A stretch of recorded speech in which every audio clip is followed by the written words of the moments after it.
Back live with you tonight on In Focus, and thanks for staying on. The Independent Candidates Association has announced plans to launch a legal challenge against what it calls a flawed electoral reform. Chief among their reasons is that the bill, in its current form, is at odds with the Bill of Rights in the Constitution. That states that any person who has the right to stand for public office. This while the current legislation states that any person contesting elections must belong to a political party. Joining us now to state the association's case is founder Dr. Michael Lewis. Good to have you. Good evening. Hi, Tabu, and good evening to your viewers. First and foremost, what do you make of the latest developments? The National Assembly seems to be knocking at the Constitutional Court door saying, hold up, we need more time. We won't be able to bring the amendments in line with what you said with the time that we have. For example, currently the honors are too much on the independent candidate to do the work of getting signatures and so on and so forth. Well, Tabu, the big thing is we predicted it in as early as last year already. When they did their first extension, we actually opposed it to say that we believe they won't fulfill the timing that they've got, and we wanted it to do a more comprehensive public participation period. And so this is not new to us, and we're also going to support it because we do believe that public participation is important. And so we won't be opposing the extension application. So when, of course, National Assembly approved it for independent candidates to participate in the provincial as well as the local, provincial as well as the national elections, issues were raised, and there seemed to have been an about turn now that they went to the NCOP to try and incorporate some of those issues that civil society was concerned about. Does it go far enough to ensure that the bill is for the benefit of the people more than it is for the political parties? Well, that's not quite true. And especially with the organization that I represent, from the first submissions that we made to the Standing Committee of Home Affairs in the Assembly that time, we had 6 issues, constitutional issues that we raised. Then we went to oral deliberations. We raised the same 6 issues. Then we went to a second round of public participation when they needed to do more public participation. We raised the same 6 issues. Then we went to the NCOP. We raised the same 6 issues. And now that it's gone back to the Home Affairs in the Assembly, we've still got the same 6 issues. And when it comes now to the advertisements that's placed for our submissions, which was published today, and the return date is the 28th of January, they're only limiting it to the latest 2 amendments that they've made. So that's why the organization that I represent, the Independent Candidates Association, had to make an urgent decision to say there's no scope for any changes. Our same 6 issues remain there, and that's why we decided that we're wanting to give notice that we will be challenging this to the Constitutional Court. Okay, take us through those. What are your main 6 issues? Well, the main 6 issues, firstly, is that one of the greatest provisions in the Constitution is, in general, proportionality, that one vote is equal to 1 seat. So our submissions focus a lot on proportionality, and we do not believe that this bill gives equal access to proportionality. And this is confirmed by Vali Musa and many of the senior leaders that are specialists when it comes to electoral reform. So the ICA does focus a lot in its submissions on, in general, proportionality. Secondly, in the legislatures, as you know, that the bill now makes provision for 3 ballots, 2 for the national and 1 for the legislature. And we've got a major problem that there's not a second ballot for the legislature. And for the viewers that are there, let me explain it to you. So if Princess Chantal Revel, as an independent candidate, and she's given notice that she'll be representing the Khoisan people, will stand as an independent candidate for the legislature, and you need 50,000 votes, and she gets 100,000 votes. The excess 50,000 votes doesn't get wasted or lost. It actually gets divided amongst the other political parties because there's only 1 ballot. So that's really unconstitutional. The third issue is signatures.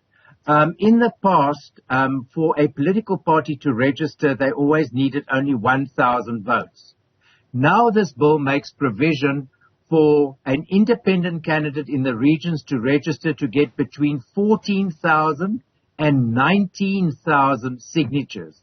Now, this is unprecedented, even although in the NCOP they've changed it now that new political parties can, if they are registering, they also need to comply with what the independents need to comply with.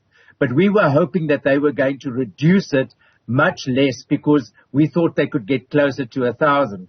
Now, it's interesting to note, and I'm just wanting to say, Tabo, that the one thing about this bill, it's an extremely complicated bill, and not that I'm wanting to sort of expose the legal advisors to the minister here, but even the legal advisors keep on referring to signatures that it's 20% of the quota, which is 20% of 44,000 comes to 8,800 votes, and they keep on thinking that independents need 8,800 votes, which it's not. It's 14 to 19,000.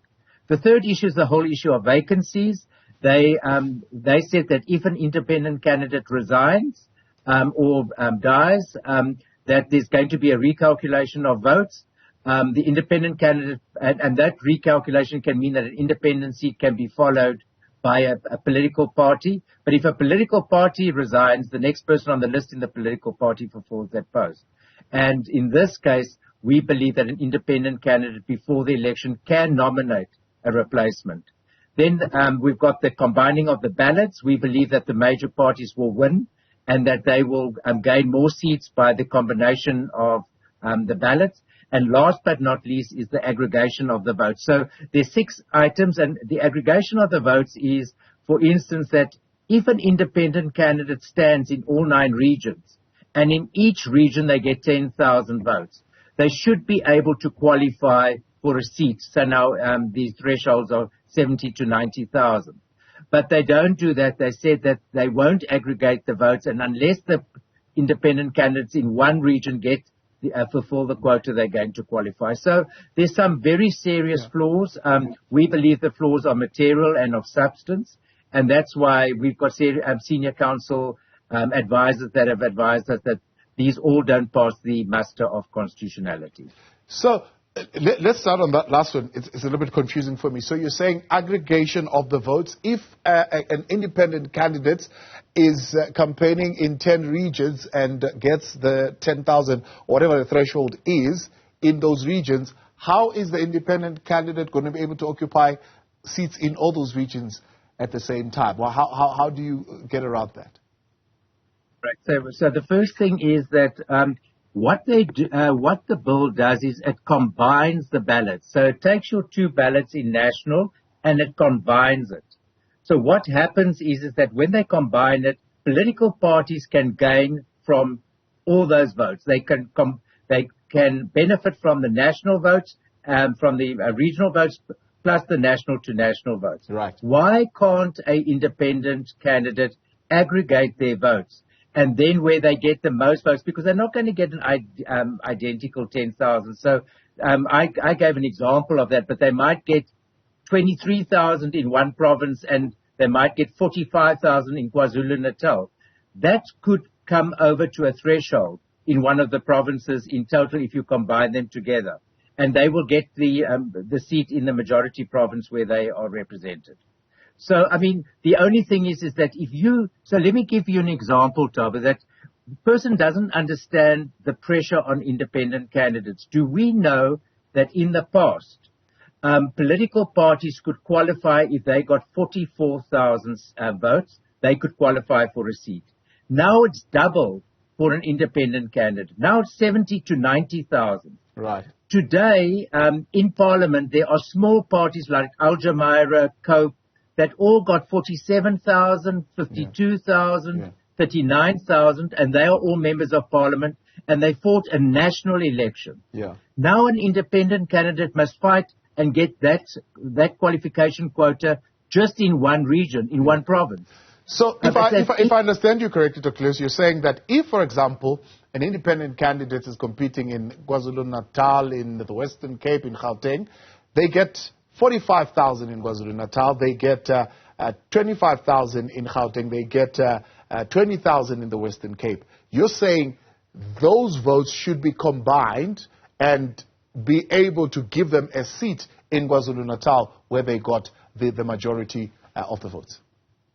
Correct. Because at the moment, if they didn't hit the threshold with that 45,000 to hit the 71,000 in KwaZulu-Natal, they're going to get no seat in Parliament.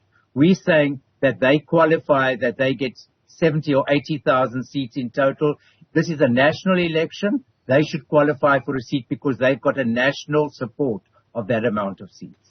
As far as the general proportionality, explain that to me a little bit further. What are you arguing there?